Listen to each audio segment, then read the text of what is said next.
জনাব অজয় দাশগুপ্ত, আপনাকে আমাদের অনুষ্ঠানে স্বাগত জানাচ্ছি। ধন্যবাদ। জনাব অজয় দাশগুপ্ত, আপনি এগুলো সবই জানেন, আমি যেগুলো বললাম এগুলো সবই জানেন, কারণ আজকাল তো আপনার অনলাইনের মাধ্যমে মুহূর্তে সব খবর চলে যায়। তো আমি যে জিনিসটা শুরুতে বললাম যে একটা আলোচনা হচ্ছে যে কি হতে পারে, আজকে এই ঘোষণাতে কি কি থাকতে পারে, এটা নিয়ে যেমন আলোচনা হচ্ছে, আবার তেমনি আলোচনা হচ্ছে যে 1 বছরে আমরা কি পেলাম। 1 বছর আগে আমরা যে জন্য আন্দোলন করেছিলাম, এই যে আমরা গণতন্ত্রের পথে যাব, সেই গণতন্ত্র আপনি সামনে দিয়ে কতটুকু দেখতে পাচ্ছি আমরা। এর মধ্যে আপনি খেয়াল করেছেন গতকালকে একজন উপদেষ্টা মাহফুজ আলম, উনি তথ্য বিষয়ক তথ্য মন্ত্রণালয়ের দায়িত্ব উপদেষ্টা, উনি আবার এই গণতন্ত্রের যে প্রত্যাশা আমাদের, তার মধ্যে উনি আবার 1-11 সে পদধ্বনি শুনতে পাচ্ছিলেন, এবং ওনার শোনার কথাটা উনি আমাদেরকে জানিয়েছিলেন। আবার দেখলাম কিছুক্ষণ পরে সেটা মানে উনি তুলেও নিলেন। এই সব মিলিয়ে আপনার অভিব্যক্তিটা কি দূরে থেকে? আহ, আজকে আসলে আপনি যেটা বললেন যে বাংলাদেশীদের জীবনে একটি গুরুত্বপূর্ণ দিন এই কারণে যে যাকে আমরা কওমি জননী, মাদার অফ হিউম্যানিটি, তারপরে ধরেন যে বঙ্গবন্ধু কন্যা হিসেবে তার একটা স্বীকৃতি, সবকিছুই ছিল। হ্যাঁ, এত কিছুর পরও আপনি যেভাবেই বিষয়টা দেখেন না কেন এবং কমেন্টসে আমাদেরকে যেভাবেই গালাগালি করেন না কেন, সত্য হচ্ছে তাকে পালিয়ে যেতে হয়েছিল। এখন আপনি যদি এটাকে দেশত্যাগ বলেন তাহলে আপনি কিন্তু মিথ্যা বলছেন এই কারণে দেশ থেকে তিনি চীনে গেছিল, ওইটা এক ধরনের দেশত্যাগ বা দেশ থেকে ফিরে আসার জন্য গেছিল, কিন্তু এইটা তো পালিয়ে যেতে বাধ্য হয়েছিল, ঠিক না? এই এই বাস্তবতাটাকে স্বীকার করে তাদেরকে রাজনীতি করতে হবে। গোয়ার্তুমি করে যে দেশত্যাগ করেছে, পালায় নাই। এবং আজকে সকালবেলা আপনি যেটা বললেন যে যেভাবেই হোক সত্য মিথ্যা তো নির্ণয় করা খুব কঠিন। রাষ্ট্রপতির নামে একটা বিবৃতি আমরা দেখতে পাচ্ছি কিন্তু সামাজিক মিডিয়ায়, উনি বলছেন যে সকল ফেসিবাদের কবর দিয়ে জুলাইয়ের চেতনাকে সমুন্নত রাখতে হবে। And this person was surprisingly appointed by Sheikh Hasina, সবাইকে অবাক করে দিয়ে এই মানুষটাকে রাষ্ট্রপতি করা হয়েছিল। এখন 1 বছরের মধ্যে যদি রাষ্ট্রপতির এই রিয়ালাইজেশন হয়, তাহলে তো বুঝতেই হবে যে জুলাই বিপ্লবের কারণেই তাকে চলে যেতে হয়েছিল, এটা তো বাস্তব। এই বাস্তবতার কারণে আমি যেটা বলতে চাচ্ছি আপনাকে, ক্ষমতার ব্যাপারে ইংরেজরা একটা কথা বলে, খুব ইম্পর্টেন্ট। ওরা বলে যে যখনই মানুষ ক্ষমতা লিপ্স হয়, তখন দুইটা ফেনোমেনা কাজ করে, দুইটা জিনিস কাজ করে। যখন সে ক্ষমতাটা পেয়ে যায়, সে উগ্র, একনায়ক এবং অন্ধ হয়ে যায়। আর যদি সে না পায়, তাহলে সে প্রতিহিংসা পরায়ণ এবং অসম্ভব অন্ধ হয়ে নেগেটিভ কাজগুলো করতে শুরু করে। এই জন্য এই উপমহাদেশের মুনি চাণক্য বলেছিল অনেক বছর আগে যে প্রয়োজনের তুলনায় অতিরিক্ত যে কোনো জিনিসের নাম হচ্ছে বিষ। অতিরিক্ত ক্ষমতার কারণেই কিন্তু আজকে এই অবস্থার সৃষ্টি হয়েছে। এখন আপনি যেটা বললেন, বাস্তবতায় ফিরে আসি, যিনি গেছেন তো উনি গেছেন। এবং বি অনেস্ট উইথ ইউ, আমার মনে হয় না যে পলায়ন এবং প্রত্যাবর্তন একই ক্যাটাগরিতে হয়, হয় না। এটা আমরা পৃথিবীর বিভিন্ন দেশে দেখেছি, এটা হয় না। এটা হতে হলে অনেক প্রক্রিয়ার দরকার হয়, আমি সে আলোচনায় যাব না। আমি যেটা বলতে চাচ্ছি আপনাকে যে 1 বছরে প্রাপ্তির খাতা কিন্তু শূন্য হলেও চলতো, যেটা ডক্টর ইউনূস সাহেবের তত্ত্ব। শূন্য হলে আশেপাশে একটা কিছু বসানো যায়, কিন্তু এটা তো নেগেটিভ হয়ে গেছে, এটা পুরাই নেগেটিভ হয়ে গেছে। এখন শূন্যই নেই। কারণ আপনার দেখেন, এই যে বললেন আপনি মাহফুজ আলম নামে যে ইয়াং ম্যান, উনি যে বললেন যে 111-এর পদধ্বনি শুনতে পাচ্ছি, কিছুক্ষণ পরেই আপনার বিএনপির ব্যারিস্টার সালাউদ্দিন বলছেন যে এই মনে হয় এটা ডিলিট করবে 1 ঘন্টা পর, এবং ঠিকই ডিলিট করে দিয়েছে কিন্তু। হ্যাঁ, এখন এইখানে আমি আপনাকে একটা কথা একটু স্মরণ করিয়ে দিতে চাই।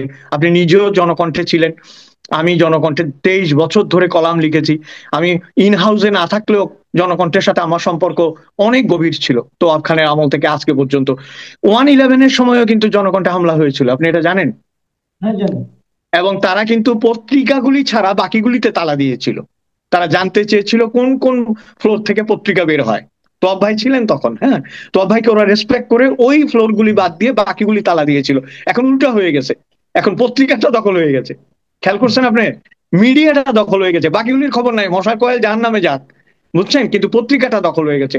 এখন পত্রিকা যদি আপনার লাল আর কালোর জন্য দখল হয়, তাহলে 1 বছরে আমাদের প্রাপ্তি কি? তাহলে 1 বছরে মিডিয়ার প্রাপ্তি কি? কোনো একটা মিডিয়া আপনি অবাক হবেন, এখন তো ধরেন আমরা কলাম লিখিও না, আর লিখলেও ছাপাবার মতো শক্তি সাহস বাংলাদেশের মানুষের নাই, এটা তো স্বীকার করতে হবে বাস্তবতা। তো প্রশ্ন হচ্ছে, গত এই সপ্তাহখানেক আগে বোধহয় বা 15 দিন আগে আমি একটা কলাম লিখেছিলাম, সারপ্রাইজিংলি চিঠিপত্র কলামের মতো ওটা নিচে দিয়ে লিখে দেওয়া হয়েছে এই কলামের দায়িত্ব সম্পূর্ণ লেখকের। এটা নাম করা একটা জাতীয় পত্রিকা, আমি নাম বলছি না আপনাকে, তাদেরকে বিপদে ফেলতে চাই না আমি, কিন্তু তারা এটা লিখতে বাধ্য হয়েছে, তাই না? এই যে আপনি বললেন গণতন্ত্র, হোয়াট ইজ ডেমোক্রেসি, একটা মানুষ আমেরিকা থেকে এসছেন, আলী রিয়াজ সাহেব, উনি আমাদেরকে শেখাচ্ছেন সংস্কার কি হবে, পাতার পর পাতা লিখছেন, যিনি একটি ডেমোক্রেটিক কান্ট্রি থেকে এসেছেন, ফুললি ডেমোক্রেটিক কান্ট্রি। আপনার তো এটা মনে রাখতে হবে, জহুর হোসেন চৌধুরী বহু আগে বলেছিল, আমেরিকার বাইরে এক ফেস, ভিতরে আরেক ফেস। বাইরে আমেরিকা হচ্ছে দানব, কিন্তু নিজের মানুষের জন্য সে গণতান্ত্রিক। সেই দেশ থেকে আসা একটা মানুষ আপনার গণতন্ত্র প্রতিষ্ঠান নামে নিজে একটা স্বৈরাচারের বীজ বপন করছে, অজান্তে কিন্তু একটা বড় বীজ বৃক্ষের চারা রোপিত হচ্ছে এই দেশে। এটা মনে রাখতে হবে। আপনারা যে কথাগুলো প্রত্যেক সময় আপনার এই যে টক শোতে বলেন, আমরা দেখি এবং সবসময় মানে হই, যে বিস্মিত হই, এরা কেন বুঝতে পারে না যে 71ই হচ্ছে আমাদের বীজতলা। আপনি কয়েক লক্ষ মানুষ ফুটবল খেলাও দেখতে যায়, কিন্তু আমি কোনো বিপ্লবকে ছোট করছি না। কয়েক লক্ষ মানুষ গিয়েছে, মানুষ গিয়ে সরকারের পরিবর্তন ঘটিয়েছে, এটার মানে এই নয় যে 71 এটার কাছে পরাজিত হয়েছে এবং দ্বিতীয়বার এই দেশ স্বাধীন হয়েছে। ওরা এই জিনিসটা বুঝতে না পারলে আপনার কিসের সনদ দেবে, আপনি আমাকে এটা বলেন। এই যে জুলাইয়ের সনদ বলছেন, জুলাইয়ের সনদের ফান্ডামেন্টাল, আজকে যদি আমরা সিরিয়াস আলোচনা করি, ফান্ডামেন্টাল আলোচনা হওয়া উচিত তিনটা বিষয়ে: ইকোনমিক বিষয়ে, সোশ্যাল বিষয়ে, পলিটিক্যাল বিষয়ে। এই বিষয়ে জুলাই সনদের কি ভূমিকা, কি তারা বলছে? তারা তো কিছুই বলছে না। কারণ আপনি জানেন, আমি গত আলোচনাতেও বলেছিলাম, বাইরের বাজার কিন্তু বাংলাদেশের জন্য সংকুচিত হচ্ছে, এটা কিন্তু ফ্যাক্ট। যারা ব্যবসায়ী তারা জানে বাজার সংকুচিত হচ্ছে। এবং আরো একটা বিষয় হচ্ছে আপনার, যেটা মানতেই হবে আমাদেরকে, বাংলাদেশের সবুজ পাসপোর্টে যে ভিসা দেওয়া বন্ধ হয়েছে, এটা নিয়েও কিন্তু আহাজারি শুরু হয়েছে। আজকে সকালে যখন আমরা এই সমস্ত দিবসের কথা বলছি, তখনই আমি টিভিতে নিউজ দেখলাম, মালদ্বীপের জেলে প্রচুর বাংলাদেশি আছে যাদেরকে ছাড়ানোর চেষ্টা করা হচ্ছে। তার মানে কি, আমাদের ইন্টারন্যাশনাল ইমেজের প্রশ্নে সরকারকে কাজ করা উচিত। দেশের আপনার এইসব জিনিস চিন্তা করা চাইতে যে জিনিসগুলো চিন্তা করার প্রয়োজন ছিল, সেগুলো থেকে তারা অনেক দূরে চলে এসছে। তাদের কাজ হচ্ছে বঙ্গবন্ধুর মূর্তি ভেঙে দেওয়া, বঙ্গবন্ধুর বাড়ি, এটা এটা অগাস্ট মাস, আমাদেরকে তো বলতেই হবে না, প্রত্যেক জাতির কিন্তু একটা হিরো থাকে। আপনি দেখেন, ভারতে বিজেপি ক্ষমতায়, যারা গান্ধী বিরোধী একটা দল, কিন্তু তারা গান্ধীকে অসম্মান করে না। পাকিস্তানে যে দলই ক্ষমতায় আসুক, জিন্নার অস্তিত্ব নিয়ে সংশয় প্রকাশ করে না। কিন্তু আমাদের তো এসেই উনার মাথায় জুতার বাড়ি থেকে, পেশাব করে দেওয়া থেকে হেন কোনো অপকর্ম নাই যেটা অগাস্ট মাসে করা হয়নি। তো এই বিপ্লবকে আপনি কিভাবে সুস্থভাবে সমর্থন করবেন, এটা তো আমার মাথায় ঠিক ঢুকতে পারে না। যে এটা খুবই, আসলে আপনি যে কথাটা বললেন, এটা আসলে খুবই একটা মানে মর্মান্তিক ব্যাপার, যে প্রত্যেক জাতির একটা হিরো থাকে। আমরা আমাদের যে সকলের মনে যে নায়ক আছে, তাকে ধ্বংস করার জন্য, তাকে অপমান করার জন্য আমরা কিন্তু উঠে পড়ে লেগেছি। আপনি খেয়াল করবেন নিশ্চিত যে কুষ্টিয়াতে ইসলামী বিশ্ববিদ্যালয় একটা হল, তার নাম ছিল বঙ্গবন্ধু নাম। আর বঙ্গবন্ধুর নাম সরিয়ে সেখানে বসানো হয়েছে শাহ আজিজুর রহমানের নাম। আপনি চিন্তা করতে পারেন, এটা যতবার আমি মনে করি না, মানে আমার কাছে জানি কেমন লাগে যে আমরা কোথায় যাচ্ছি। তাহলে এটাই বোধ হয় একমাত্র আপনার আপনার আপনি যদি দেশটা কেমন চলছে যদি বুঝতে চান, তাহলে এটাই বুঝতে পারবেন আপনি, যে বঙ্গবন্ধুর নাম সরিয়ে শাহজিদের নাম বসানো শুরু হচ্ছে। আমি আপনাকে শুধু একটা কথা বলতে চাই, ধরেন শেখ হাসিনা চলে যাওয়ার পরেও যে রিপার্কেশনটা হয়নি বাঙালিদের মধ্যে, কারণ মিশ্র অনুভূতি ছিল। সকলেই বুঝতে পারতো যে একটা পরিবারতন্ত্র চলছে, এক ধরনের একটা মানে চাপিয়ে দেওয়া জিনিস চলছে, সবাই মুক্তি চেয়েছিল, হয়তো এভাবে নয় অন্যভাবে, কিন্তু চেয়েছিল। কিন্তু বঙ্গবন্ধুর এই ভাস্কর্য, বঙ্গবন্ধুর নাম, বঙ্গবন্ধুর বাড়ির উপর যখন হামলা হয়েছে, তখন কিন্তু মানুষের ভিত্তি নড়ে গেছে, মানুষের ভেতরটা নড়ে গেছে। যেটা আপনি বললেন যে বঙ্গবন্ধু তো একদিনে তৈরি হয়নি, শেখ মুজিবুর রহমান তো একদিনে তৈরি না, নয়। আপনি বলেন দাদা অযোধ্যা, আপনাকে একটা কথা বলি, যে ঠিক আছে সরকার একটা সিদ্ধান্ত নিয়েছে, হাসিনা পরিবারের সদস্যদের নাম যেভাবে আর ঢালাও নামকরণ হয়েছিল, কোনো সন্দেহ নাই, এগুলি বাদ দেওয়া ঠিকই আছে, আমি আমি এটা সাপোর্ট করি। কিন্তু বঙ্গবন্ধু কি হাসিনার পরিচয়ে পরিচিত? আমি তো সেটাই বলছি আপনাকে, যে এই মানুষটি, আপনি ধরেন এটা আমি আমি কি বলবো, আইন কি বলে, আপনার ছেলে যদি কোনো ক্রাইম করে আপনাকে অ্যারেস্ট করতে পারবে? আপনাকে তো অ্যারেস্ট করতে পারবে না। আপনি যদি ক্রাইম করেন আপনার ছেলেকে অ্যারেস্ট করতে পারবে না। যার যার ক্রাইম, যার যার পুণ্য, এগুলো তো যার যার নিজের। বঙ্গবন্ধুর পুণ্য তো তার পাপের চেয়ে অনেক অনেক শক্তিশালী। তার ভুলের চাইতে অনেক বেশি শক্তিশালী তার ইমেজ, এবং সারা পৃথিবীতে তার একটা ইমেজ আছে। সেই ইমেজকে, বাঙালির তো আসলে আর কোনো ইমেজ নেই বাংলাদেশের বাঙালির, সেই ইমেজটাকে ধ্বংস করার জন্য উঠে পড়ে লেগেছে এরা। এটা কিন্তু মারাত্মক আপনার। এবং আপনি দেখেন, যেটা বললেন, শাহ আজিজ তো চিহ্নিত মানুষ। তিনি কোন পক্ষের মানুষ ছিলেন? তিনি আমাদের স্বাধীনতা বিরোধিতা করেছেন, হ্যাঁ তিনি প্রাইম মিনিস্টার হয়েছিলেন, কিন্তু তিনি তো আমাদের স্বাধীনতা এবং মুক্তিযুদ্ধের বিরোধিতা করেছিলেন। তার নাম দিয়ে কেন রিপ্লেস করতে হবে? এবং রিপ্লেসমেন্টের কারণটা কি? আপনি যেটা বললেন যে পরিবারের অন্যান্য সদস্যের নামে ঢালাও ভাবে করেছে, সেগুলো তোমরা পরিবর্তন করো, কিন্তু তোমাদের সেই সব পরিবর্তনের চাইতেও মূল লক্ষ্য হচ্ছে বঙ্গবন্ধুকে টার্গেট করা। এটার মানেই হচ্ছে যে মুক্তিযুদ্ধে অর্জিত যে বাংলাদেশ, যে হিস্ট্রি, যে আপনার হিরো, তাকে অপমান করা। এইটা তো আমরা আমরা অন্তত আমাদের জীবদ্দশা এটা তো মানতে পারবো না। প্রায় আমরা এই কথাটা বলি যে এখন যারা ইয়াং হওয়াটা খারাপ কিছু না, কিন্তু এইসব ইয়াং এর মাতা পিতাও হয়তো আমাদের বয়সী না, তারাও আমাদের চেয়ে বয়সে ছোট। তাহলে মুক্তিযুদ্ধ আমরা দেখেছি, তাই না? এবং 1971 সাল থেকে 1975 সাল পর্যন্ত সংগ্রামের যে বিশেষ দিকগুলো, সেগুলো আমরা দেখেছি। বাকশালও আমরা দেখেছি, তারপরে বঙ্গবন্ধুর প্রত্যাবর্তনও আমরা দেখেছি। এখন এরা যে জিনিসটা ভুল করছে, বঙ্গবন্ধুর কিন্তু আমার ব্যক্তিগত মতে তিনটি সত্তা আছে। তার একটি সাংস্কৃতিক সত্তা আছে, তার একটা জাতীয়তাবাদী সত্তা আছে, তার একটা রাজনৈতিক সত্তা আছে। আপনি তার জাতীয়তাবাদী এবং সাংস্কৃতিক সত্তাকে কিভাবে অপমান করেন? সাংস্কৃতিক সত্তা বলতে আমি বোঝাচ্ছি, বঙ্গবন্ধু কিন্তু নিজের উদ্যোগ নিয়ে জাতির সঙ্গীত করেছিল, রবীন্দ্রনাথকে, নজরুলকে জাতীয় কবি করেছিল। আপনি তাকে কিভাবে এভাবে অপমান করেন? এটা তো আপনি ভবিষ্যৎ যে প্রজন্ম, তাদের কাছে একটা অসম্ভব খারাপ দৃষ্টান্ত রেখে গেছেন। এবং এটা মনে রাখতে হবে, এই কনসিকুয়েন্স আপনি এড়াতে পারবেন না। একদিন যে আপনাদের মূর্তি বানিয়ে জুতো দিয়ে পেটাবে না, তার কি কোনো গ্যারান্টি আছে? তার কোনো গ্যারান্টি আছে? এটা মানুষ হয় কি জানেন, আমাদের গ্রামে প্রবাদ আছে না, যে এই দিন দিন নয় আরো দিন আছে। যে এই কথাটাও যদি আমরা ভুলে যাই আমরা জীবনযাপন। একটা কথা বলি আপনাকে, আজকে যে জিনিসটা হচ্ছে, যে যেটা একটু পরে ঘোষণা করা হবে, এই জুলাই ঘোষণাপত্র। এখন জি। জুলাই ঘোষণাপত্র অনেকে বাংলাদেশের মানুষ শুরু দিয়ে বেশ কনফিউজ ছিল, যে জুলাই ঘোষণাপত্র, জুলাই সনদ, এই দুটো দুটো কি জিনিস, অনেকে বুঝতো না। ঠিক আছে, পরে আমরা বুঝতে পারলাম যে গত বছরের জুলাই মাসে যে সমস্ত কর্মকাণ্ড হয়েছিল, তার মধ্যে অনেকগুলোই হয়েছিল আইন না মেনে। সেগুলো যাতে পরবর্তী সময়ে কোনো প্রশ্নের মুখে না পড়ে, সেই জন্য গত বছরের জুলাইকে এক ধরনের স্বীকৃতি দেওয়া, বলা যে, এবং এটা নিয়ে এনসিপি দাবি করছে এটাকে আইন করতে হবে, এটাকে সংবিধানের পার্ট করতে হবে, সংবিধানের অন্তর্ভুক্ত করতে হবে। সংবিধান কি এই ধরনের জিনিস করে? আমাদের স্বাধীনতার ঘোষণাপত্র তো আমাদের সংবিধানের পার্ট হয়নি, কিন্তু তফসিলে চলে গেছে। হুম। এটা নিয়ে আলোচনা হচ্ছে, বাট আমার প্রশ্নটা অন্য জায়গায়।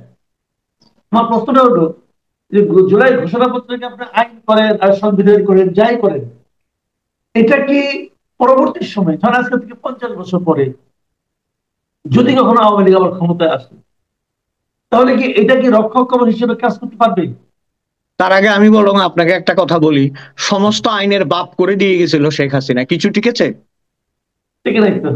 তাহলে তা আপনার 3 মাস আগের ঘটনাকে আপনি মনে রাখতে পারছেন না? আপনার তো ডিমেনশিয়া হয়েছে তার মানে, তাই না? তাহলে তো সরকারের ডিমেনশিয়া হয়েছে। আপনি খেয়াল করেছেন রেজা কিবরিয়া কি বলেছে? খেয়াল করেছেন নিশ্চয়ই। রেজা হ্যাঁ, কিবরিয়া তো একটু অসংযত কথা উনি বলেন প্রায়। এবং একটু বেশি মেধাবী হলে একটু বেখেয়ালি, এবং আমার মনে হয় একটু অসংযত মেধাবী হলেও, এবং উনি ডিরেকশন বোঝেন না, আমার নানা সময় অসুবিধা, উল্টাপাল্টা কথা বলে বিতর্কিত হয়েছেন। কিন্তু উনি সেদিন একটা মারাত্মক কথা বলছেন। বলছে, আমি এটা অনেকদিন পরে এই শব্দটা শুনলাম, বলছে নিম্নজাত প্রাণী। নিম্নজাত প্রাণী আসিফ নজরুল থাকলে ফিউচার ইজ গন। উনি পরিষ্কার করে বলছে নিম্নজাত প্রাণী। তা আমি আপনাকে বলছি, আইন করে আপনি কি করবেন? আপনাদের বিষয়ে মানুষের কি কনসেপ্ট, মানুষের কথাবার্তা থেকেই তো বেরিয়ে আসছে। এবং আমি একটা কথা এখানে ক্লিয়ার করি মাসুদ ভাই, সেটা হচ্ছে জুলাই সনদ আসলে একটা জগা খিচুড়ি। জগা খিচুড়ি এই জন্য, দে আর নট ক্লিয়ার। এখানে রবীন্দ্রনাথকে কোট করতে হচ্ছে। রবীন্দ্রনাথ বলছিল যে যত জটিল তার সৃষ্টি তত জটিল, যে যতটা বুঝতে পারে না ততটাই জটিল করে ফেলে। আসলে ওরা ক্লিয়ার না, ওরা কি বলতে চাচ্ছে। হ্যাঁ, ক্লিয়ার না বলে দেখবেন কিভাবে এটা রক্ষা করবেন আপনি। কথা হচ্ছে, জুলাইতে একটা মার্চ আপরাইজিং হয়েছিল, ডেফিনেটলি একটা মার্চ আপরাইজিং হয়েছে, জনগণের একটা ইয়ে হয়েছে, লক্ষ লক্ষ লোক বেরিয়ে এসছে, গণভবনকে ঘেরাও করে ওখানে ঢুকে গেছে, এগুলি সবই সত্য। কিন্তু আপনি এগুলির বেসিসে দুই একটা পয়েন্টে আসতে পারতেন, যে ফেসিজমকে আমি রোধ করব, যেটা বলছে অবশ্য ওরা, কিন্তু বললে কি হবে, তার কোনো কার্যকর কোনো পদক্ষেপ নাই আপনার। কার্যকর পদক্ষেপ যদি থাকতো, তাহলে মিডিয়াগুলো কথা বলতে পারছে না কেন? লাল কালো ভাগ দিয়ে মিডিয়া দখল করা হচ্ছে কেন? এবং আমি কার একটা স্ট্যাটাসে দেখলাম, ভালো বলেছে কিন্তু, বলছে এরপরে যদি প্রথম আলো এবং ডেইলি স্টারকেও হাউসকে যদি রেট করা হয় এবং আহ, আপনার কি বলে যে দখল করা হয়, দেন ইজ ফিনিশ, তার মানে মিডিয়া ফিনিশ। না, একটা ইন্টারেস্টিং বিষয় কিন্তু দেখেন, একটা মিডিয়া ভবন আপনি দখল করে দিলেন, জবরদখল করলেন। জি। তারা বলছে আমাদের চাকরি করছে, অমুক করছে, তমুক করছে। তো এখন ধরেন আমাকে একজন লোক মারলো, চোর থাপড় মারলো, আমি আহত হয়েছি, দুঃখিত হয়েছি, আমি এর বিচার চাই। তো বিচার চাওয়ার জন্য আমি কার কাছে যাব?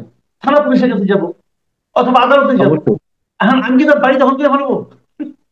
এই তো, এই যে আপনার, আপনি এই দেখতে পাচ্ছেন যুক্তি না আমার আছে? বিচারের, ওরা কিন্তু একটার পর একটা অর্ডিন্যান্স দিয়ে বিচার বিভাগকেই প্রশ্নের মুখোমুখি করে ফেলেছে। বুঝতে পারছেন, বিচার বিভাগ তো কাজ করতে পারছে না। আইন, শাসন, বিচার, এই তো তিনটা বিভাগ, তাই না? তো রাইট, আইন রাইট। বিভাগ তো অনেক আগেই লুটিয়ে পড়েছে, ওখানে তো ঢুকতেই পারছে না। এবং আপনি ইন্টারেস্টিংলি আপনি যখন কথাটা তুললেন, স্বরাষ্ট্রমন্ত্রী না আপনার, হ্যাঁ, স্বরাষ্ট্রমন্ত্রী, প্রাক্তন স্বরাষ্ট্রমন্ত্রী এবং শেখ হাসিনার জন্য একই আইনজীবী নিয়োগ করা হয়েছে। এখন আমরা আইনের লোক না, কিন্তু একটা জিনিস আমরা বুঝি না, যিনি সরাসরি শেখ হাসিনার কারণে এই কাজগুলি করেছে বলবে না, আবার উনি যখন শেখ হাসিনার পক্ষে দাঁড়াবে তখন উনি বলবেন, তাহলে বিষয়টা কিরকম দাঁড়ালো? আপনি একজন আইনজীবীকে অ্যাপয়েন্টমেন্ট দিচ্ছেন ওনাদের দুইজনকে ডিফেন্ড করার জন্য, এইটাই তো প্রমাণ করছে যে আসলে ভিতরে কিছু নাই, ডিফেন্ডিং এর কিছু নাই, আসলে কোন রাস্তায় রাখছেন না আপনি। এগুলো তো ধরেন, এগুলো কথা বলবে একদিন, একদিন কিন্তু কথা বলবে। কারণ বাংলাদেশের ইতিহাস আমি বারবার বলছি, একজন মানুষ উচ্চশিক্ষা কনসেপ্টে অনেক ঘাটতি থাকে, ওনারা মানুক আর নাই মানুক, ওনারা সোশ্যাল সায়েন্স এবং ফিলোসফিক্যাল অনেক বিষয়ে ওনাদের ঘাটতি আছে, কারণ ওনারা কনসেন্ট্রেট করে একটা একটা জায়গায়। এখন যারা অর্থনীতিতে কনসেন্ট্রেট করে বিদেশে অনেক নাম করেছে, কিন্তু নামেরও তো কোনো নমুনা পাই না, যেই দেশে যায় সেই দেশের সাথে বিজনেস ক্যান্সেল হয়ে যায়, তাহলে নামের কি মূল্য রইলো? ওই যে গান আছে না, নামের বড়াই করো না কো, নাম দিয়ে কি হয়? নামের মাঝে পাবে না কো সবার পরিচয়। নামে তো কাজ হচ্ছে না। কাজ হলে আমরা বুঝতাম যে নাম ভারী, নামে শুধু ব্যক্তিগত কাজ হচ্ছে, কিন্তু সমাজ আর রাষ্ট্রের কাজ তো হচ্ছে না। এটা আচ্ছা, দুঃখজনক একটা এটা। একটা একটা প্রসঙ্গ, আমি যেহেতু মিডিয়ার কথা না আসলো, আমি আরেকটা প্রসঙ্গ নিয়ে কথা বলি। যে আপনি দেখেন যে এই জনকণ্ঠ নিয়ে যে ঘটনা ঘটলো, বাংলাদেশে আরো অনেক বড় বড় মিডিয়া আছে, তারা কিন্তু এই ব্যাপারে কোনো উচ্চবাচ্যই করছে না, তাদের ভূমিকাও বুঝতে পারছি না। এটা আপনাকে একটু অবাক করে না? অবাক না, আমাকে ক্ষুব্ধ এবং হতাশ করে। কারণ আপনার আগে যেটা হতো, যে কোনো বিষয় হলেই কিন্তু একটা জয়েন্ডার বেরোতো, সবাই মিলে সই করে একটা বিবৃতি দিত, একটা সভা হতো, এই হতো। কি এমন মানে জাদু মন্ত্র যে আছে? আমার কি মনে হয় জানেন, আমার যেটা মনে হয়, সকলে যার যার অস্তিত্বের জন্য সংকটে আছে। এক হচ্ছে ফিজিক্যাল অ্যাসালমেন্ট, শারীরিক ভাবে লাঞ্ছিত হবে, মারামারি হবে, তারপরে ঢুকে দখল করে ফেলবে, এবং পুলিশ মিলিটারি এখানে কোনো কাজ করবে না। যেখানে তার মানে কি, তার মানে ল এন্ড অর্ডার কাজ করছে না। এর চেয়ে বড় ব্যর্থতা তো আর কিছু হতেই পারে না। ল এন্ড অর্ডার যদি কাজ করতো, নিশ্চিতভাবেই প্রতিবাদ হতো এবং নিশ্চিতভাবেই মানুষ দাঁড়াতে পারতো। না দাঁড়াতে পার, কিন্তু আবারও বলছে, এই 2-3 মাস আগে থেকেও শিক্ষা নিচ্ছে না কিন্তু। মানে আপনার গত জুলাইয়ের 1 মাস আগেও কেউ ভাবে নাই যে এইভাবে প্রতিবাদ হতে পারে এবং এইভাবে আওয়ামী লীগের পতন হতে পারে, কিন্তু সেটা হয়েছে, হয়েছে। কাজে আবার যে অন্য একটা হবে না, আমি কিন্তু বলছি না যে আওয়ামী লীগ ফিরে আসবে। আওয়ামী লীগ তো ক্রমাগত ভাবে সাইবার দলে পরিণত হয়ে যাচ্ছে, কিন্তু মাঠে যারা আছে অন্য কেউ বিকল্প, তারা যে আসবে না তার কি কোনো গ্যারান্টি আছে? মানুষকে তো বাঁচতে হবে, তাই না? এবং জি, জি, এখানে জি। একটা কথা বলতে বাধ্য হচ্ছি আমি, বলা হয় যে দেয়ালে পিঠ ঠেকলে মানুষ রুখে দাঁড়ায়। এখন বাঙালির মুশকিল হচ্ছে আবেগে ওই দেয়ালটাও ভেঙে ফেলছে, এখন যতই পিছনে যায় আর দেয়াল নাই, দেখবেন বঙ্গোপসাগরে গিয়ে পড়বে, তারপর উঠে আসবে। এই হলো আমার ধারণা। জি, জি, অনেক ধন্যবাদ জনাব অজয় গুপ্ত। আপনি ভালো থাকবেন। আপনার জি। প্রিয় দর্শক, আপনারা শুনলেন আহ, জনাব অজয় দাশগুপ্ত অস্ট্রেলিয়া থেকে আমাদের সঙ্গে যুক্ত হয়ে আমাদের দেশ নিয়ে এমন কিছু কথা বললেন, যেগুলো নাকি আমাদের বলা উচিত ছিল, কিন্তু আমরা প্রায় বলতে ভুলে যাচ্ছি। কেন ভুলে যাচ্ছি, এটাও নিজেকে আমার মনে হয় এই সময় প্রশ্ন করার সময় এসেছে। আবার কথা হবে। ভালো থাকবেন সবাই। আল্লাহ হাফেজ।